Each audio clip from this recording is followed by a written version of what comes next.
నమః శివాయ. కార్తీక మాసం స్టార్ట్ అయిన సందర్భంగా మనము కార్తీక మాస స్నానం ఆచరించడము, కార్తీక పురాణం గురించి తెలుసుకుందాం. ప్రతిరోజు ఒక వీడియోలో కార్తీక మాసం మహత్యం గురించి, కార్తీక మాసం గురించి మనము వీడియోలలో తెలుసుకుందాం సంక్షిప్తంగా. ఓం నమః శివాయ. ముందుగా ఆ విఘ్నేశ్వరుడికి ప్రార్థన చేద్దాం. మనం చేసే పని కూడా సంకల్పం గట్టిగా అనుకొని చేసే ఆ విఘ్నేశ్వరుడు మనకి ముందుండి నడిపిస్తాడు. ప్రార్థన. నిర్విఘ్నం కురు మే దేవా దామోదర నమోస్తుతే అని నమోస్తుతం చెప్పుకొని, విఘ్నేశ్వర నా పూజకు కానీ నా సంకల్పానికి కానీ ఎటువంటి ఆటంకం రాకుండా కల్పించు తండ్రి. కార్తీక మాస స్నానం చేయువారు కార్తీక మాసంలో స్నానం చేసేటప్పుడు ఈ మంత్రం ఉపదించాలి.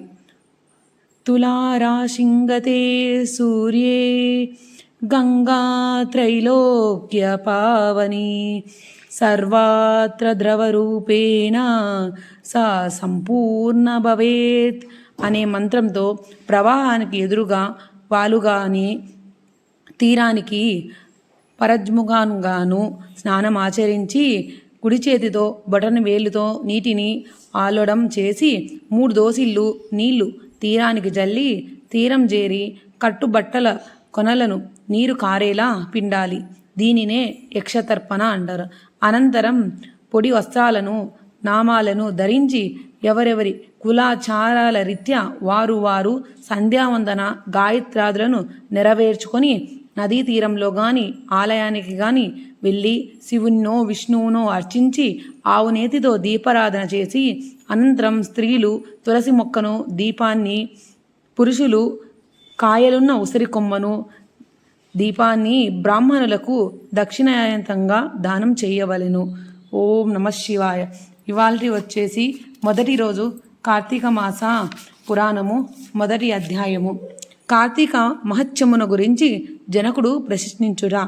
శ్రీ మదిలాండకోటి బ్రహ్మాండ మందలి ఆర్యవర్తం యందు నైమిషారణ్యములో శౌనకాది మహామునులతో నొక ఆశ్రమము నిర్మించుకొని సకల పురాణములు పుణ్యచరిత్రములు వారికి వినిపించుచు సూత మహాముని కాలం గడుపుచుండెను. ఒకనాడు శౌనకాది మునులు గురుత్యులడుగు సూతిని గాంచి, ఆర్య, తమ వలన అనేక పురాణేతిహాసములు వేదాంగములు రహస్యములు సంగ్రహమున గ్రహించినారము. కార్తీక మాస మహత్యమును కూడా వివరించి దాని ఫలమును తెలుపుగొరుచుంటిమి గాన తమరు వ్రతమును వివరించవలసినది అని కోరిరి. అంతా నా సూత మహర్షి, ఓ మునిపుంగవులారా, ఒకప్పుడు ఇదే కోరికను నారదుడు సృష్టికర్తయగు బ్రహ్మను కోరుకొనగా బ్రహ్మదేవుడు అతనికి విష్ణుమూర్తి, లక్ష్మీదేవికి, సాంబశివుడు, పార్వతీదేవికి తెలియచేసిన విధముగా నా గాథను వినిపించెను. అట్టి పురాణ గాథను మీకు తెలియచేయదను.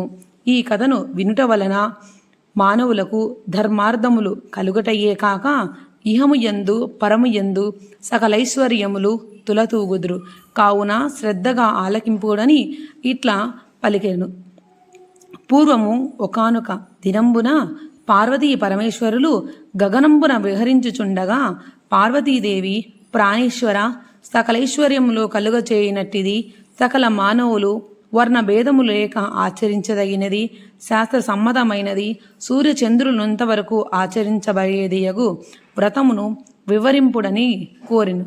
అంతటా మహేశుడు మందహాసమోనరించి, దేవి, నీవు అడుగుచున్న వ్రతము స్కాంద పురాణమున చెప్పబడినది.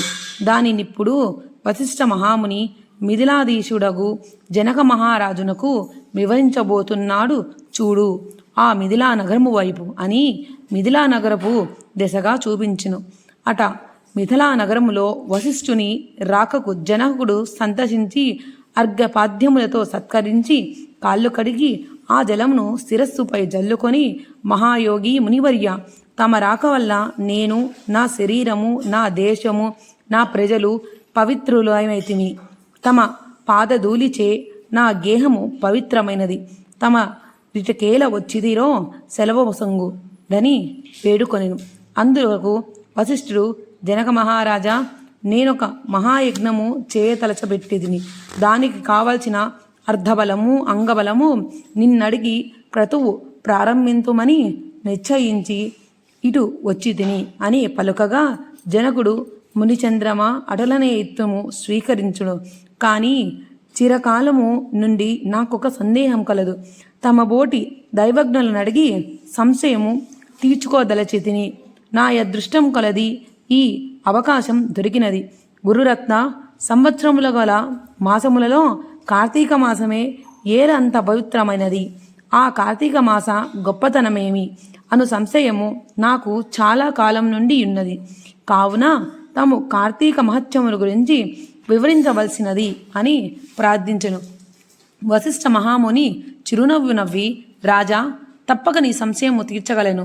నే చెప్పబోరు వ్రతకథ సకల మానవులు ఆచరించదగినది, సకల పాపహరమైనది అయి ఉన్నది. ఈ కార్తీక మాసమున హరిహర స్వరూపము ఈ మాసమునందాచరించు వ్రతం యొక్క ఫలితమెంతను చెప్పగలనని గాదు, వినుటకు కూడా నానాంతకాయమైనది. అంతయేగాక వినినంత మాత్రమునే ఎట్టి నరక బాధలు లేక ఇహమయందు పరమయందు సౌఖ్యమును పొందగలరు. నీ బోటి సజ్జనులు ఈ కథను గురించి అడిగి తెలుసుకున్నటకు ఉత్తమమైనది, శ్రద్ధగా ఆలకింపుమని ఇట్లు చెప్పసాగెను. వశిష్ఠుడు కార్తీక మాస వ్రత విధానము తెలుపుట. ఓ మిథునాశ్వర, జనక మహారాజా, ఏ మానవుడైనా ఏ వయసు వాడైనను ఉచ్చ నీచ అనే భేదము లేక కార్తీక మాసంలో సూర్యభగవానుడు తులారాశి ఎందుండగా వేకువజామున లేచి కాలకృత్యాలు తీర్చుకొని స్నానమాచరించి దాన ధర్మములను దేవతా పూజలను చేసినచో దాని వలన అగణిత పుణ్యఫలము లభించును. కార్తీక మాస ప్రారంభం నుండి ఇట్లు చేయుచు విష్ణు సహస్రనామార్చన శివలింగాచర ఆచరించుచుండవలెను.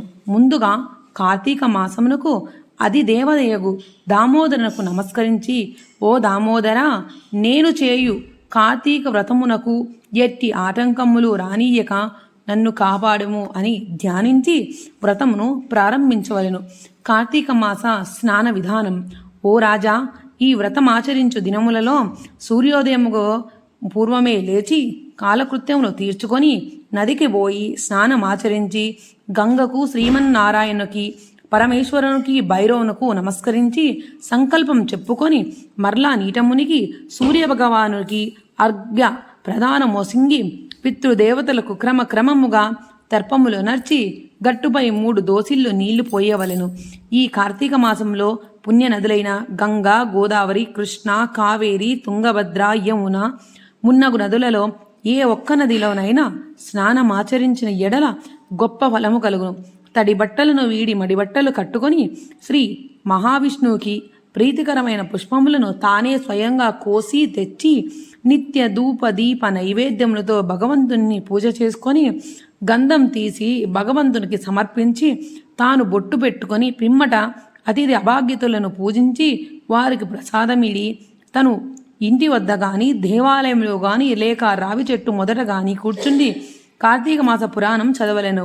ఆ సాయంకాలం సంధ్యావందనం ఆచరించి శివాలయం ఎందు కానీ విష్ణు ఆలయం ఎందు కానీ లేక తులసి కోట వద్ద కానీ దీపారాధన చేసి శక్తిని బట్టి నైవేద్యం తయారు చేయించి స్వామికి సమర్పించి అందరికీ పంచిపెట్టి తర్వాత తాను భుజించవలెను.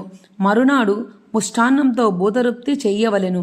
ఈ విధంగా వ్రతమాచరించిన స్త్రీ పురుషులకు పూర్వం ఎందును ప్రస్తుత జన్మ ఎందును చేసిన పాపం పోయి మోక్షము కర్హులగుదురు.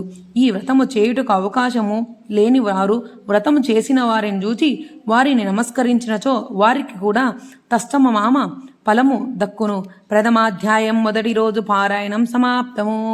ఓం నమః శివాయ. ఓం నమః శివాయ. ఓం నమః శివాయ. ఓం శివాయ నమః. ఓం నమః శివాయ. స్వామి, ఈ కార్తీక పురాణం చదవటంలో ఏదైనా తప్పులు దొల్లినచో మమ్మల్ని క్షమింపుడు. ఓం నమః శివాయ. ఓం నమః శివాయ. ఓం నమః శివాయ.